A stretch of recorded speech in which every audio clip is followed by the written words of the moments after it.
All right. Well, hello, everybody. Episode 16, and it's Citizens United. My name is John Restaino, and of course, I am joined by my co-host, Lisa Dorato. Hi, Lisa. Hi, John. How's it going? It's going fabulous. Oh, yeah? Did you have a good weekend? Of course I did. Oh, that's good. Yeah. I remember some of it I don't. You know how that goes. Yeah, no, I don't. I don't. I remember everything. Be nice to forget. And then, of course, my co-producer, Robin. How's it going? Going good. That's good. Nice to hear that. You sure everything's all right? Yeah, very happy with who I'm sitting next to. Oh, yeah. And in studio today to say hello and watch us do the show is our daughter, Dominique. Hey, Dominique. I know. That's all right. She waved. She waved. Dominique, I will tell of Dominique. That was great. My mother used to sing that. You should have just said hi, Dominique, and that probably wouldn't have went down. Yeah. No, they set that up without me knowing. Oh, yeah. I know that my mother used to sing that too. That's why I couldn't believe when Peter showed me earlier today. It was a real shock because I haven't heard that since Dominique was probably like 3 or 4. So that was really cool. All right. So tonight, real quick though, before I move on to our guest who we have here, really excited to have, we're going to have a special show next week. It is on Tuesday at 7 o'clock. Wade Van Valkenburg will be with us. And it starts at 7, different time. And we'll also have our Wednesday 6 o'clock show also. So I'll remind you guys later on. Please go to YouTube also. We're there if you need. And you can, like it. And, of course, right here on Facebook. Now, and we're really honored to have this interview or guest because he's not done an interview or guest with anyone since the 2019 election. And without further speak, it's Mr. Jeffrey Elder. Hi, Mr. Elder. Good evening. How are you all doing? Oh, we're good. Glad to see you. It's a pleasure to be here tonight. Yeah, thank you. I'm glad you're here because, like I was saying, go ahead. So Lisa. glad he's here. Yeah, of course, Lisa. Just anybody got questions or anything, just you know how we do it. Just pipe in, and we'll let you say whatever you want to say. But all right, Jeff. We were talking on the way up here in the elevator, and I was saying, geez, when you came on the scene, there was so many people that did know you. I know that because I remember there was guys at work that when I said, geez, I don't know who he is, they're like, they couldn't believe I didn't know. But then there was a group, I know there was people, and to me, it's crazy because I don't know why newspapers like the Gazette or anywhere else, the story you have to me, it's one of the best that Niagara Falls has ever produced. Beyond even, a guy playing football or whatever, just an incredible story. And Jeff, can you just give a rundown on that story I'm talking about, please? Okay. Well, first of all, I want to thank God for giving me the opportunity to be here and talk to all of you tonight. And then I also want to thank John and Lisa for hosting this event. So to take it back, I'm actually a graduate of LaSalle Senior High School. I'm a little partial. I think that was the best high school in Niagara Falls. Hey, did you know John Fidel? Oh, of course. You did? John lived a block away from me. I've known John pretty much all my life. Me and his brother Randy actually we're in the same grade. Oh, okay. Sorry. Go ahead. So I graduated on June 22nd in 1980, and then on August 1st, I found myself at Lackland Air Force Base in the United States Air Force. So I served honorably in the United States Air Force for nearly 27 years. But my last 17 years in the Air Force, I was fortunate enough to be a member of the President's Crew on Air Force One.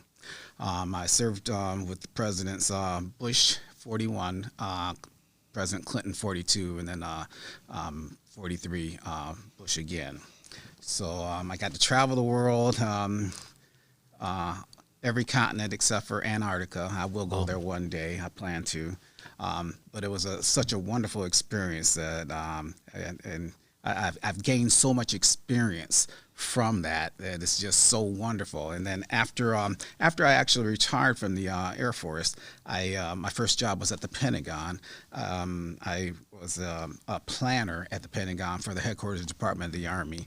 I was there for a year, and then I went to FEMA, Federal Emergency Management Agency, and then from there, Department of Homeland Security. And then as I was at the Department of Homeland Security, I actually, the Department of State had a position. They reached out to me, and so then I spent my last 7 years at the Department of State as an emergency manager. And then there were some things going on back in Niagara Falls. I saw some opportunities, and my parents, my father, he had 5 bypasses, and then my mother was stage 4 cancer, so I really wanted to get back to this area. So I saw the opportunities. I came back, and when I came back, I also saw an opportunity to show some leadership here in this city. So I put my name into the hat. I actually did some campaigning, and I did a petition campaign. I got over 2,600 petition ballot signatures, and so my self-proclaimed dynamic new future line. I actually would have run on a different platform, but others weren't willing to let me in. Story. And Lisa, you were very involved, right? I was. Actually, Jeffrey and I have known each other. Well, he's a little bit older than me because he was actually my older brother's best friend. But we grew up, we were like brother and sister. Yes. And, the integrity of this man, I cannot even explain. It's above the rest. It just is, always has been, always will be. His character, his faith, his love for family and friends, his loyalty. It's just everything that you would want in somebody to run our city, because I wouldn't call that a politician, because we don't have politicians like that. No. Okay, and we know. So of course, I put as much of my heart and soul as I possibly could into him, because I know that he would make an amazing person to run cities, counties, states, whatever. Right. It would be. So I'm hoping to see some good things. I think that, a lot of people didn't know. We were a little disappointed when people that said they were coming out to vote didn't. We could see where the places that people didn't come out and vote in their polls. And there was a lot of areas that said, yes, we're gonna, and they didn't. Yes. So it was a disappointment, but live and learn, and let's keep the wheels a turning. Right. Yeah. So I was wondering. This is just an inside kind of question, Jeff. And how did you do the Dynamic Future Party? Yes. How were you able? How did you go about? Because now I'm a no party independent. Yes. That's what I am. And I know the Independence Party confuses everyone, and I wish they would change their name. But how did you? What happened there? How did that work? Well, actually, when I came back, and having been in the military for so long, whatever state you're in, usually, as long as you're in the military, you can be a New York resident and vote, whatever party you are. So when I became 18, I actually became a no official party, NOP. And but I voted whatever way. I vote my heart whenever I voted. And then when I was in Maryland, after I retired, I actually had to officially be a part of a party, whatever. So I was a Democrat in Maryland. And when I came back to New York, I thought I was still a Democrat. But when I came back, I had to revert to what I had done a long time ago, which was NOP. And so when I reached out to the party that was in power, they were like, well, no, we already have people in place. And and I wanted to try to get my message out. And I wasn't trying to, destroy anything. I had a good message. I showed leadership. And I even told them, I said, if anyone else would have come with a resume like this, you'd be like, well, hey, what can we do to help you out? I came back to help Niagara Falls out. Before I even went in the military, my grandmother, who's since passed, she told me, baby, never forget where you came from. And I never did. Back in 1998 on Air Force One, I actually told President Clinton that I wanted to come back to Niagara Falls one day and be the mayor of the city. And he told me to, tell me about it. And so I actually told him all about it. And, he told me that, Jeff, I really like that. I'd really like to help you with that. And I laughed. I said, no, Mr. President, I'm serious. And he looked me straight in the eye, grabbed my hand and said, Jeff, I'm serious. So, it's connections like that I want to help reach out and help the city get to where it needs to be. So, Right. Jeff, we've got all kinds of people in the chat room wanting to say hi to you. John Fidel says, tell Jeff hello. What's up, John? Marilyn Colangelo Clark, so many people say they won't vote because it won't make a difference, but when so many of these people do that, it causes a tremendous deficit. Such a true shame. Bella Ligamari is watching, Bill Cutlip, Tara Truesdale Massaro. What an impeccable resume. Niagara Falls really missed out. Their choices are always against the betterment of the city. Wade Van Valkenburg said that is a very impressive resume. Thank you. So we've got a lot of people that are already in the chat room and want to comment on what an impressive resume you have. Thank you, There's Rob. a lot on there. Yeah. Thank you. Oh, Danny Fitzpatrick Jr. run for council. Jessica Dorato, we love you. That's my baby. That's my brother's daughter. Yeah. Is there more? I don't want to cut you off. You're good? Okay. Yeah. My next question for you, Jeff, is, and then I'm going to get into something, but what happened, and this will be the question that I heard on the, rumor on the street. Okay. Why did it, you explain it to the people. Everyone thought you started late. What about that? Well, I actually did not start late. The Republicans and the Democrats actually got to start in, I believe it was February. Well, me coming in as an independent, I could not start my campaign until the 17th of April. And that's when I had to go door by door and get petitions. And then you had to get enough petitions in order to get on the ballot. So once I got my petitions, I turned those in the end of May. And then from there is when I officially became a candidate, and that's when I ran my campaign. So I did not come late. I came in when I was allowed to, and when the opportunity presented itself, we hit the ground running. And I went through some soles on my shoes, walking this whole city, and it was a wonderful opportunity to meet the people of Niagara Falls and hear their concerns and see what I can do to try to help them. Right. Yeah, and I think the primary was was it in July that year for the Democrats or whatever? Yeah, it was. I think so.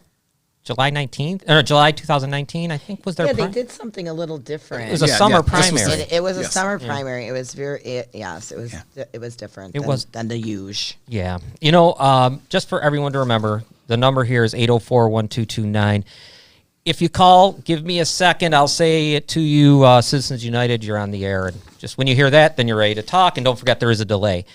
My next question for you is, and this is one that I'm going to ask because it was a rumor that always swirled around, and I just want to ask it. Not so many. I take that back. There were some people that would say, you know what?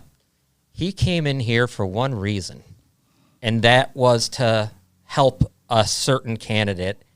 I just want you to say what you had. Maybe you heard that. I don't know. Oh, we heard. You that. heard. Okay, go ahead. Go ahead, Lisa, or whoever wants to address it. We heard that often. Right. Go ahead, Jeffrey. Yes, Take it away. I definitely heard that, but and I would tell people, I would look the people in the eye, and I was like, you know what? The only candidate that I was trying to help was Jeffrey Elder. Right. Because I had no affiliations with anybody. I didn't owe anybody anything. I don't owe anybody anything. Nobody was in my pocket, and I was in nobody's pocket. I was coming. So I'm a Christian man. So being a Christian man, I'm going to come to you, and I'm going to look you in the eye, and I'm going to tell you exactly what I'm all about. So we might not agree with everything, but whenever I have a conversation with you, I'm going to use dignity and respect, and I expect that in return. I'm not going to try and broadside you or, talk bad about you or anything like that. That's not the way a Christian man does things. So, I'm a praying man. I go into prayer and I look at things the way that I think that I'm supposed to be looking at things. So when it really hurt me when people said that, and those people that I even knew, the people who have known me for a long time, they're like, well, Jeffrey, why now? And I was like, why not? The opportunity presented itself. And as I told them, I came back because my mother, this June, my mother turned 80 years old. In November, my father turned 80 years old. I am blessed to have a mother and a father that I can still see on a daily basis. And that, for me, I'm a family man. That, for me, is worth, more than the gold in the world. So, I got that opportunity to come back. And I'm going to tell you, I went through some serious sacrifices to come back here because I was at the Department of State. I was in a very good job at the Department of State. And I wasn't even at a point where I could retire from that job. I had to leave that job and to come back here. So I had to, scrape and everything to get myself going. But, it's well worth it to be around my family and to be able to help them and try to help this city get to where it needs to be. Right. Lisa, did you heard a lot of those rumors too? I did. Did you? Yes. And it was people that you probably knew, Yeah. A lot of, no. It was, and it was hurtful, because like I said, I know Jeff's integrity. I've known this man since I'm 6-7 years old, Jeffrey. About he's yes. like my big brother, So I know his family, his sisters, his daughters, his whole family, my whole life. Yes. I know this man. So it personally hurt me, Right. and I wasn't happy. Yeah, I'm sorry. Jeffrey prays a lot more than I do. Well, I just had. I'll tend to put people in their places and then pray later.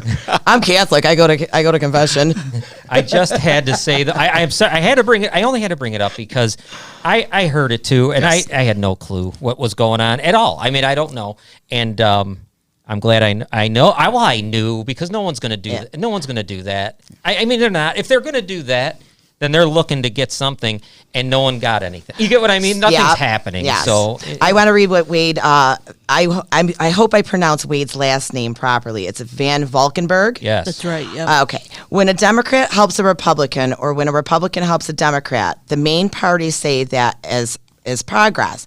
When a third party talks to either D or R, they are called an operative. he's right. Totally right, Wade. Yeah, you nailed it on the head. And we'll have more of Wade next Tuesday on our special I'm show. looking forward to meeting him. Yeah, he's a great guy. 7 p.m. Tuesday.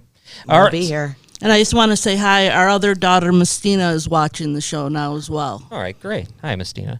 So, great. Hi, Jocelyn, Patricia Ciccarelli. Oh, yeah. Thanks for watching. Now, here's the thing that I this isn't a big secret, but we have 25,612 registered voters here. Yes. That's 52% of the city is registered. That election only got 37% out to vote. Now, overall in the United States, it's at 49%. So we were well under during this election. Now, this election, unbelievably, was one of the bigger ones we've ever had because the guy that was in there had been there for 12 years. He retired because if he wouldn't have retired, if he would have decided to run again, he wins again in this city. They don't care. People had no water and they still elected I know. re-elected. For months. Yeah, for months. For months. My girlfriend Tara, her mother literally so much. The woman was going to her friend's house to shower. Yeah. That is ridiculous. So 37% of people vote. 9,597 of them came to vote. They're worried about, and I also like the presidential election. It's like sport to me sometimes, but these ones are just really serious stuff. I want you to think about, now I'm going to ask Jeff some questions about things that have happened here in this first year of the mayor. And I'm just curious. But first of all, Jeff, what do you think? How do we tap into those? There's people out there that don't vote. I mean, 52% were registered. Only 37% didn't come out. A whole bunch of people not registered to vote here. And I know it's not just apathy. It's, you're disgusted. It's just business as usual. There's got to be a way to try to pull them out. Do you know, Jeff, how? Maybe? Or what you think? Well, that's what we were doing. We were knocking on doors all over the city. And when we were knocking on those doors, we weren't just knocking on the doors, hey, can you sign my petition?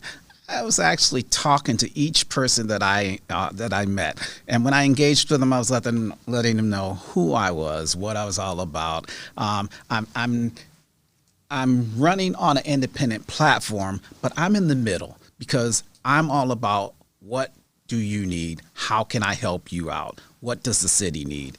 And it really hurt, like I said, just seeing so many people that were on my side that loved the message that I had, but that stayed at home and did not come out and vote. So we really have to work on that. If you say you're going to do something, that's the type of person I am. If I say I'm going to do something, I'm going to do it. And that's what I was looking at everyone else. So we're just going to work on them a little harder coming up in the next elections. So. Yeah. Tara Truesdale Massaro says 37% of the city's population votes, 100% of the city's population bitches about the city and does nothing about it. Yes. So very true. Nick Lachat, I voted for you, Jeffrey Elder. So sad you didn't win, sir. Thank you. Thank you for the support. Yeah. No, Rob, you got something over there, Robin, today? Oh, did I cut you off? Okay. Nope, Lisa got him. Okay, good. I remember and I looked at it today. You had 4 points, like when you were running. I think it was keep the city safe, fix the budget, economic development, and this is a good one that no one cares about in the city ever. None of them. Reach out for public input. Those were your 4 core values, I believe. How would reach out for public input? They just don't do it. How did you plan on doing that? Well, because you actually have to know what the issues are of the people. If you don't know what the issues are, you're basically running for yourself. So as I said, I engaged with those people. I just sat down and listened to them to hear their concerns. I actually felt their concerns. And being from the city, I had so much pride in the city. In the Washington, D.C. area, anytime dignitaries came to the Washington, D.C. area and they were going to travel throughout the United States, 9 times out of 10, Niagara Falls was one of those places that they were going to be coming. And the commanders, they knew that Jeff Elder was from Niagara Falls. Elder, you're on that mission. Let them know what to do in Niagara Falls, what's going on, and take care of them. So in the early days, there were so many different things that were going on in Niagara Falls that I can tell them about. And then closer to my retirement, every time I'm coming back, there's less and less and less, and it really hurts. So, just knowing what I knew and the people that I knew, I was willing to use those connections to try to help this city in any way that I can. So Go ahead, Rob. Yeah. Apparently, there was a shooting in the city today, and an officer was shot at. I saw that, Rob, and I was like, I was like, who, me or you were saying it first. And Danny Fitzpatrick Jr. said, "Wild day in the Cataract City," but now Nick Lachat, it's Nick Lachat, correct? That's not that, Robin? Yes, and then Danny Fitzpatrick said, "Don't get me started on that." The public information officer sent out a press release, and she took out the part that officers were shot at. Well, let's talk about the public information officer real quick. The public information officer was put in by this is the whole story, Jeff. The city administrator is the city administrator, but he had to give back some amount of his money because he's retired and all that. Yeah. So now they get that savings, and right before we shut down, right before the whole lockdown because of COVID, the council and the mayor decide, well, let's spend $42,000 on a patronage job, public information officer, to do Instagram, to do, Twitter and Facebook. And it's pure, those jobs, all of them. Every time you see a press secretary, it's patronage, all that stuff. It's just pure patronage. And they did that before a pandemic. And here's the problem that I guess I'm saying. There's so much corruption here. Yes. That we got to start breaking it down somehow. Like my theory's always been vote everyone out. I give them 4 years, voting you out. If you didn't do anything, I'm voting you out. Vote you out until finally we go into like a rotating door, and we'll get someone we like. But I want your thoughts on how would you if you need money, if you need to save money, how do you do that? Well, say for the PIO job, Right. you have interns that you can bring in, and somebody young, fresh that knows how to work the social network. You can have something like that. And one of the things that I did was when I first came in, we were going to analyze the dynamics of the whole situation. We were going to look at everything, see what's going on, and see exactly what we can cut out. With the police officers, one thing that I was looking at was, you remember back in the day when everybody knew the police officers in your neighborhood. When you had the police officers out there in the neighborhood, it made a difference. If you did something wrong and they saw you, Jeffrey, what are you doing? Oh, I'm sorry, sir. Right. You know, and it took a village. Bringing back Everybody- respect, I think, is a huge thing. Yes. And teaching that, it starts at home and within the schools. And, we need programs. We talked about that last week, John, as far as, young moms and having those programs where, people can get out there to learn how to raise children. When they're not properly prepared to do so, the product that you're putting out is, it's not going to be a good situation. And then when there's poverty, it just is a big melting pot for disaster.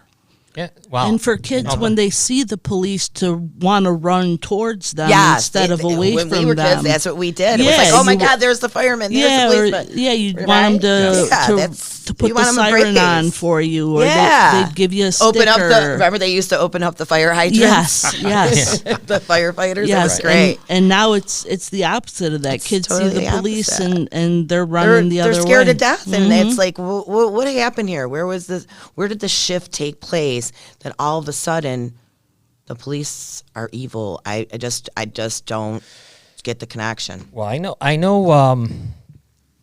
For me, I think I remember someone talked about community policing and all that. And when I was a kid, I remember ex-mayor Galley, when he was a policeman, he'd walk up and down Pine Avenue, Yeah. walk up and down Yeah. Pine Avenue, and he's all dressed up in that, the real, the hat, the whole The thing. hat, Yes. the baton. And it was interesting. It was respect. I mean, I got to tell you. I mean, he was a good man. He'd Yes. smile to you, Yeah. talk to you, say hello, and we don't have that. And I think a lot of it too is, I mean, there's just, God, there's so much going on right now that might be different from when I'm talking about the cop walking down Mr. Galley walking down the street. Yeah.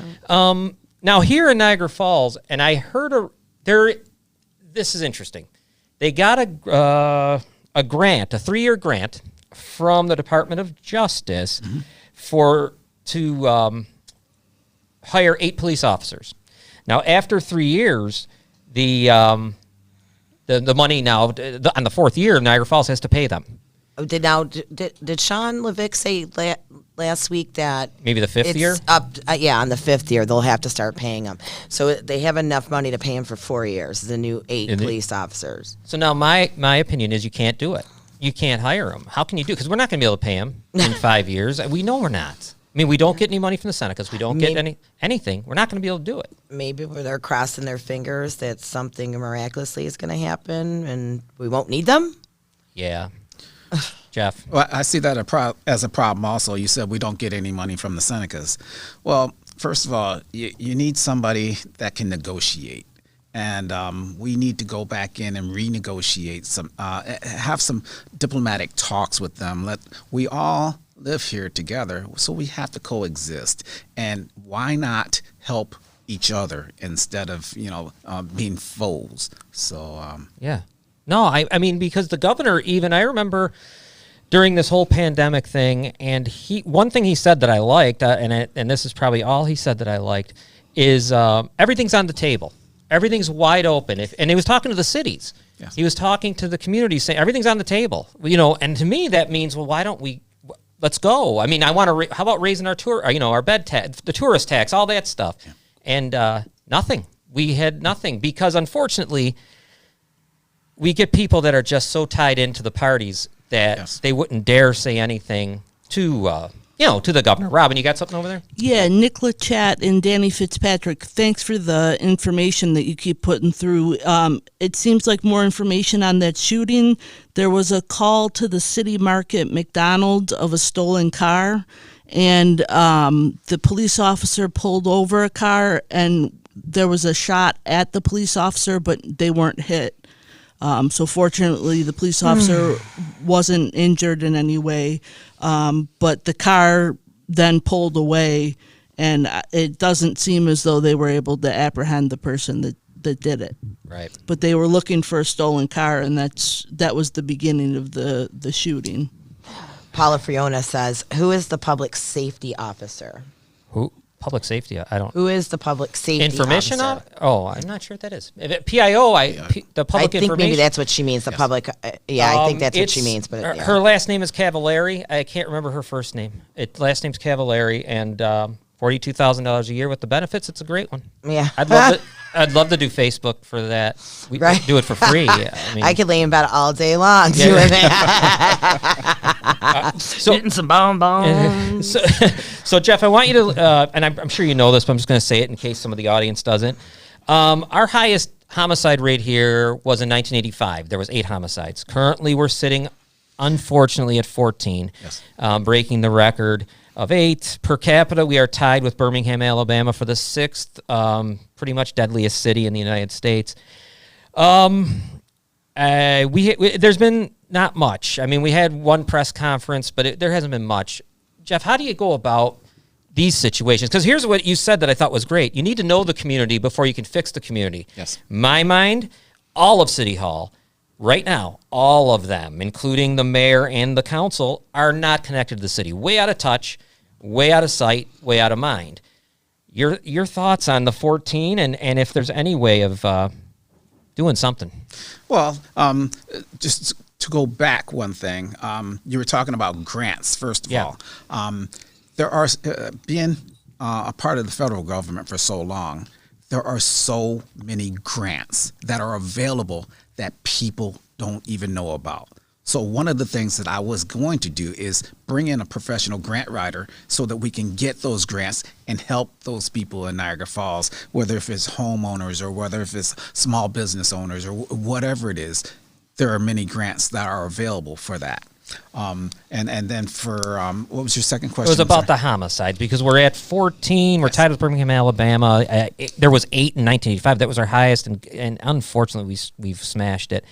And I was just saying, I think that something you said earlier about getting to know your community is a big deal, because I don't think City Hall, it's out of sight, out of mind. Yes. And I was just wondering if you had any idea on how to try to stop this tidal wave of violence in our city. Letting the people have a voice and letting the people have access to the mayor, to the city council. They need to be able to, hey, Jeff, I need to talk to you. This is what's going on in my neighborhood. What can we do about it? Okay, let's get a couple people together. Let's see what's going on and see and actually do some brainstorming don't just brainstorm on this side. Brainstorm with them. Let them be a part of the process. And when people feel that they are a part of the process, they're going to actually reach out to their neighbor. Hey, wait a minute. I was in on that. This is what I thought. What are your comments on that? Okay, I'm going to take that back to them the next time. So when people feel that they're a part of the process, they're actually going to make it move even more. Yeah, I agree with that for sure. Yeah. Kathleen Stallman Marshall says, my grandfather was asked to run for mayor back in the 50s. He was a man of real integrity. He declined to run as he didn't want to repay a favor that he couldn't repay in good conscience. I have spoke to Jeff just a few times. It did not take me long to see he is a man of true integrity. Niagara Falls would be blessed to have him in any public position. Sadly, I no longer live in the city and could not cast a vote for Jeff. What else makes me is sad about certain, and it's not the people, it's the political climate here. It's been like this for so long, 30, 40 years that I remember, Yeah. And people like Jeff that come around, you know what happens, Lisa. They scare people. First and foremost, Yeah. I told him right out of the gate, like, are you sure you want to do this? Yeah. No, 'cause Did I or did I not? You did. I said, are you sure you really want to? I go, I'm going to help you. I'm going to be all in. And I was. Yeah, well, And- I've sat and watched Democrats and Republicans divvy up what Yeah. they were going to win. Because everyone wants the sheriff, everyone wants a judge, everyone wants the DA. They're very powerful, and if you know, they just split them up, and not let and if anyone else runs, they're not. They're just they're made. To be insignificant. I was just really disappointed in Niagara Falls. I mean, really, with the judge that we have here. I mean, did you forget what happened back in, what year was it? It was, about 15, 16 years ago? Yeah, I mean, come on. Like, No. really? I know. It's just If you're being removed from a bench for abuse of power, what do you think you're going to do when you give somebody more power as a mayor? I know. It's mind-boggling. Yeah, well, we still listen. They every day people are listening to a felon on the radio. I mean, the guy stole from his pension fund, and then he stole the city, but they had to let him. They let him go because he plead. But if he didn't, there'd have been more. Quid pro quo stuff. So. Oh, yeah. There's a lot of that going on. All right. The next question. On every level. Yeah. The next question, Jeff. I don't know. The garbage fee. Yes. Now, the garbage fee, as I know it, was before the mayor. So this has nothing to do with our current mayor, but it does have to do with our city council. Yes. They approve it. And what I had heard from some of the city anonymously, that I wouldn't mention their names, but that if they had a way, they either had to lay off, I believe it was like 20. It would have been 20 police, 20 fire, and maybe 10 at DPW. I'm kind of forgetting, but those seem to be the numbers. The garbage fee or some kind of a now I hate to say this, but then I'll let you say what you think. I almost think you had to go towards this is terrible, but lay off. I don't know how you can continue giving fees and taxes to a city that is just hammered. You see our water bill. It's $90 right off the top and a sewer's tax. So, but Jeff, go ahead. Say what you think about the garbage fee and all that went with it. Well, I really wasn't crazy about that garbage fee because, first of all, the property that my mother owns, she has a lot next to it, and she's paying garbage fee on the lot that is not generating any trash at all. So I really wasn't crazy about that. And you really have to, there's, of course, whenever you come into an administration, there are some hard decisions that have to be made. For myself, I'm not going to bash who's in right now because I would like for the mayor to succeed because I love this city. Right. But I do not agree on many of the things that have been done. And I think I would have done things just a little different. And it's hard to actually say straight up because I don't have all that information in front of me. But we were looking at things in a different manner. Right. Yeah, I just now what's going to happen coming up? There's a budget here. You got to go with another one. I can't. And there's incredible. I mean, there's going to be even a bigger shortfall. Yes. We're not. I don't even know. But how can you consider? They can't. There's no more taxes to get. There's no more fees to grab. I mean, I don't know what else they're going to be able to do other than. And you know what? DPW can't. They're really short. I don't even think you can touch them again. I mean, they're real short. This is where there's going to have to be some kind of something with police unions and fire unions because it's going to be tough. Jeff, I don't know how it works without. I don't know how you could continue without cutting some kind of something somewhere. Well, one of the things we are going to be looking at is to take a look at all of the contracts that the city has. And some of those contracts, we're going to try to have to go in and renegotiate some of those contracts because if you're bleeding the city, it has to come from somewhere. So decisions would have to be made, as I said earlier, that some of them wouldn't be popular, but some of them, I'm the type of person, I'm not going to tell you what you want to hear. I'm going to tell you what you need to hear. Right. And then we'll make those decisions going forward. Robin, you have something? Yeah, Paula Friona said people need to stand up and say something. See something, say something. They definitely. need a relationship with the politicians, be able to trust them. A number of people on here, Jeff, have suggested that you run for city council. We've got Tara Truesdale Massaro. It's the people. They vote based on name recognition, not on issues. Yeah. Yeah. No. Go ahead. Go ahead, I Lisa. think that Jeffrey running for a city council seat with all of the knowledge and everything that he has, that he would be able to bring. I just think that it would just be muddled, and I don't think that would work out. Just personally myself, but I think that everybody kind of would agree with me. He just has too much more to bring to the table. I mean, he could be running for state and federal offices Right. at this point, and he's chosen to come back here to help his hometown. Yeah. And that's If I could piggyback on that, Lisa, one of my supporters, was Mr. DiCamillo, Kevin DiCamillo. His family's philosophy was, yes, we have this family business, but you're not just gonna come in and work in this family business. What I want you to do is I want you to go away and I want you to learn something. And when you've learned something, I want you to come back, and then you can enter into this business, and then you'll be more productive because of what you've learned out there. And that's exactly what I did. I went out and I learned as much as I could. And then when I came back, I wanted to bring those things back to this city. And that's exactly what I'm going to do. And like I said, I've made some contacts out there. I have no problem reaching out to those contacts. Hey, this is Jeff. You remember this, and this? Yes. Well, I need you to come on down to Niagara Falls and help me with this, help me with that. And those people definitely are willing to do that. So Good. yeah. Yes. Hallelujah. Yeah. Nick Go ahead. Lachat said, yeah, I don't want to say what officer on here, but this is what happened at McDonald's on Pine Avenue. He was attempting to do a traffic stop and was shot at, wasn't hit, but the scene went from McDonald's down to Tron Lone.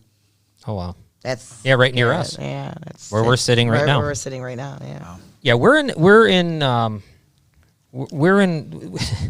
it's it's never been like this. It's we've become a very violent city right now. And what do you think, both of you, Lisa, anyone who wants to answer this, definitely Jeff, I want you to answer this first. Is it what is it? I mean, because is it just, I mean, we've had drugs dealing, we've had all kinds of, we're a border city, so we've had a lot of big city stuff in a little city happen to us. I think it's a recipe. I think it's a recipe that, it's been a pinch of this and a pinch of that and a lot of that and a little of this. And I think that we need to get a grip on the whole situation because it's about to implode. I know for a fact, Cuomo made dirty deals down in that city. He was selling off, low income housing to high end developers. A lot of the drug dealers and whatnot have been pushed off into our city. And I'm pretty positive that there was one mayor in office that made that deal with Governor Cuomo. Yeah. Okay. And we definitely need to get to our youth at a younger age. And anybody that's in trouble now that feels that they have no hope, this is the thing. When you feel you have no hope, you become desperate. And out of desperation, bad things always happen. I mean, if you feel like you have to shoot at somebody to keep your street corner, or you have to shoot at somebody so that you don't go to jail, there's just a lot of work that needs to be done, and I really felt and believed that my friend Jeffrey here would have been able to really got a grip on that just because of his background, especially in the disaster preparedness management area, because we're in a disaster. Yeah. We're in a disaster, and this city is failing our children, and somebody needs to do something about it. Yeah. No, I agree. I mean, Jeff, go ahead. Yeah. So somebody said it earlier. The motto of Department of Homeland Security is see something, say something. And we need more people willing to step forward and say something. If you saw something, hey, look, I want my neighborhood safe. So, we have this neighborhood watch. That's just going to make things even better for, if you see somebody that don't belong there, hey, just inquire. Hey, what's going on? I'm just a concerned citizen about my neighborhood. And then with the youth, I was actually speaking at Niagara University, out at Canisius and a few other places, and I was talking to the youth when I was running my campaign. And one of the things that the professor did is he's like, send Jeff ideas on how we can help the city. And we have so many bright minds out there that have fresh ideas that I might not even have thought of. And I was like, okay, I would love to incorporate that in. Hey, give me a little bit more information on that so that I can incorporate that in to the plans that I have. And if you allow those people to be a part of it, they're going to have pride and ownership. They're going to definitely want to be there and do more if they feel they're a part of the solution. That is brilliant. No, let's think about it. We're older. I always get surprised by things that my daughter says and tells me. I wish she would teach me more. She holds back some. She likes to mess with mama. Right. But it's true. We need to know how to develop with the developing minds. Well, look at what they did. The governor pretty much said if you don't set up a social justice commission, then you're not getting any funding from the state. So they set up a social justice commission, and maybe one person on there, not a one of them. I mean, they set up a social justice commission, for example, with the president of Niagara University and the president of Niagara Falls Memorial Medical Center. Not with a nurse, not with a student. All kind. They set up the one for policing with people that aren't police and never been in trouble with the police. Do you get what I mean? So you got to have that kind of stuff happening before anyone's going to want to do anything, I think. Because the level, I'm not saying we have a problem with our police here at all. I'm saying we got a problem with City Hall because not that there's no respect. They just know that it's not for them. And I'm talking about them, me, the people who live next door to me. It's not for us to go in there. Only thing we go in there for is to pay our bill. And I would like to see something different, Jeff. I mean, yes. you got to get. I want the guy who lives out in LaSalle on 70-something Street. The woman who's on 19th or whatever you got. I mean, we got to hear from them. Yes. And would you do that? Oh, of course. Yeah. And that's exactly what I was saying. You need to have an open door policy. But you have to understand, there are going to be times when, yes, we have to have this door closed because of what's going on. But basically, City Hall, just like the White House, it is the people's house, the people that in the city. They're the ones you actually serve at the leisure of the people. And if you're not serving to what the people want, the people have the right to remove you from that. So, right. Now, one thing I want to get into before I know we only got 10 minutes left or so. We touched on the political climate here in Niagara Falls and in Niagara County. And you're going to stay no party if you at any point? Are you changing, or is there something you're thinking on with that? Well, actually, I'm a registered Democrat now. Oh, you are? Yes. Okay. Yeah. So we're going to get into. Well, that's going to be good here. How these guys. It's pretty. It's a tough one, and you know what I'm saying, in Niagara County and stuff.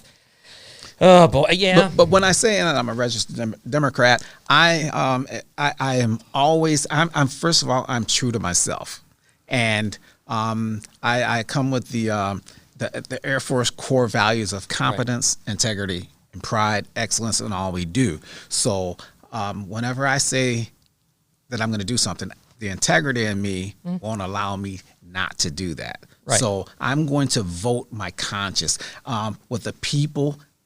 if I see needs of the people, that's exactly what I need to do, is take care of those needs of the people. Well, And that not sounds just like the per- way the Democratic Party actually was when I was a Democrat. Well, Okay, if it comes back to that, I'm right back in. But I'm not even. I my thing is the leadership of the Democratic Party here, and all that's intertwined, and all there's so much things that someone owes someone. I mean, I'm watching it happen with the DA's race. I'm watching it happen with that judge's race. I mean, it's I'm going to say the names. I mean, Watazik, the whole bunch. I mean, it's a big circle of, God, we're going to have to fight through it. And that's why I want to vote everyone out. Whenever I see a name I recognize, I always say vote. Like me personally, I couldn't run here for anything because of my last name. I say no. I would vote against myself because I want different people. Yeah. And we need to wake up, everyone. Yes. We got to wait. Robin, you got something? Yeah, a question for Jeff Okay. from Talon Pomeroy. How do you get people to speak up or even feel safe enough to say something? And what do you do with the inevitable claims of profiling?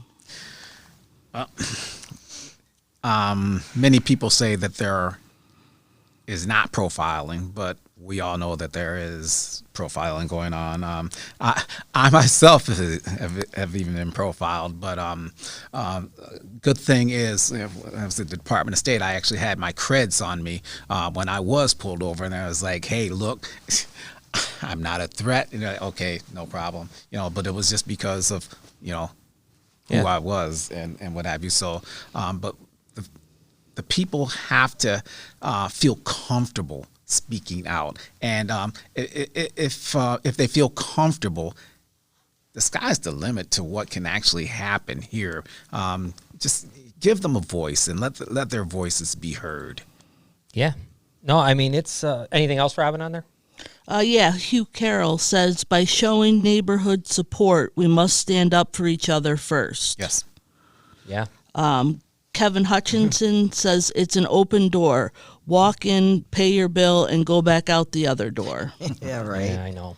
Yeah, I mean, I just I get frustrated here because I know and I think you guys know too. The political stuff in this county and city is a web of deceit. I mean, it's crazy. What we were going to have to do, is those people that didn't vote and the people that are registered. I mean, I've always said that we got to wake them up somehow, and I'm hoping all that happened in 2020 has. Yeah. Lisa, you know what I mean? I agree.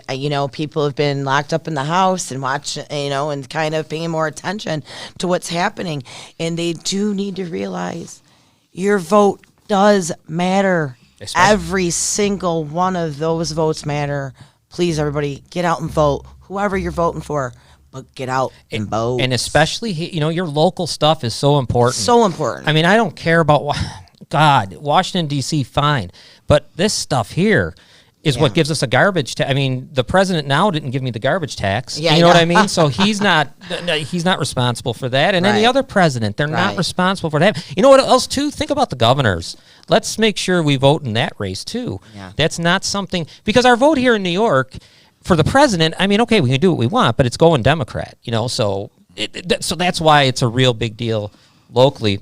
Mm-hmm. Jeff, before we close out, do you have anything you just want to say to the people? Because I don't think you're gonna announce anything yet or say anything yet. We hope that something happens, so I'm not even gonna ask that. Well, you know what? Then I'm not gonna ask it. Jeff, give the say something. Yeah, I want you to just close it out. Well, some final thoughts. Yes, please. Okay, so I would advocate that we need to learn to be patient in our dealings with each other, because without patience, we cannot hear the full scope of someone else's opinion, and often these results in anger or conflict. We need to take time to understand that we have differences, and those differences help us to grow into civil democracy. They are important and allow us growth and strength. And then finally, we need tolerance for one another. When we grow and understand those tolerances and embrace these differences, we put together, what we find like peace of mind and peace of mind for one another, and it helps us with our goals. It's like I'm giving a call to order. Everyone, make sure that you get out and vote this weekend. It starts this weekend. So please, everybody, get out and vote and let your voices be heard. Amen. Thank you, Amen Jeff. to that, Jeff. Thank you. You got anything left, Robin, or no, Lisa? You got anything left over Well, there? Kathleen, I want to read this from Okay. Kathleen Stallman Marshall. Jeff is an independent Democrat. That was the old guard. It would be a breath of fresh air to see the old guard back and working hard for the people. Yeah, I agree. I agree too. Lisa, you got anything you want to close out with before we? Everybody just get out, vote, really do your research. Don't watch the mainstream media because they are making a mockery of everything right now. Inside of our own city, everybody please try and stay safe. Love one another. I'm just perplexed with what coming in here today, finding out there was another shooting in the city market is heartbreaking. Yeah, we used to. It's heartbreaking. It is. All right, Robin. Last thoughts. I just want to thank Jeff again for being on the show, and more importantly, thank him for his service. So we really appreciate you, Jeff. Thank you very We much. It's sure my pleasure. do. Yes, we do. And Jeff, I'm going to give you a thank you too for picking our show here to come on since the election and all. And you're always welcome here. You're the only. I don't even want to call you a politician because I was going to say that today because you would have been our first politician we've ever had on the show. And but I'm not calling you that because I don't think that's not what you are. No. And I'm looking forward to hearing more from you, Jeff. You definitely will. Great. Thank you for being here. And I am going to now close out the show with, first, Tuesday night, 7 p.m. It's a special show, special broadcast. Wade Van Valkenburg will be here. We're going to tackle some stuff about violence, too, and crime. But Wade will be here. We'll all be here on a special Tuesday at 7. Wednesday, 6 o'clock as normal. Our guest, do we have a guest? We sure do. Okay. Mr. Joe Latona is going to be joining us. All right. And I am so excited about this because, he's an attorney, and we're going to be speaking about the Constitution and also about the confirmation of the United States Supreme Court Justice, Amy Coney Barrett, and about that whole process. Thank you. That'll be good. So there you got it. Don't forget us Tuesday at 7, though. That's going to be good. I'm going to read off some numbers here like I do every time we close out. Please remember the YWCA, an incredible place. Their number is 716-433-6716, 24 hours of help there. If you've ever been sexually abused, if you're currently being sexually abused, anything like that, please reach out to them. There's advocates. They'll do, your counseling, and you can sit at home over the phone. So that's the YWCA. They're incredible. And please get a hold of them if you're going through those problems. RAIN, that's RAIN with an extra N, 1-800-656-4673. Now, that's a more national number, but they're there 24 hours a day. And they also are for sexual assault and, survivors. And if you're in that right now and you can't get out, they'll help you, just like the YWCA will. My next number to give out is for mental health, depression, suicide is 1-800-662-4357, 1-800-662-HELP. And, mental health, we accept it more now. So please just do that. You're feeling bad, you're feeling anything, just call them. They're there all the time, 24 hours a day. And you'll see you saw the purple. That is for Domestic Violence Month. Don't forget about that awareness. And once again, if you're ever in the middle of that, please call. And there's always someone there for you. So don't forget, we'll see you Tuesday night at 7 p.m. for a special broadcast. Thank you, everybody. Take care.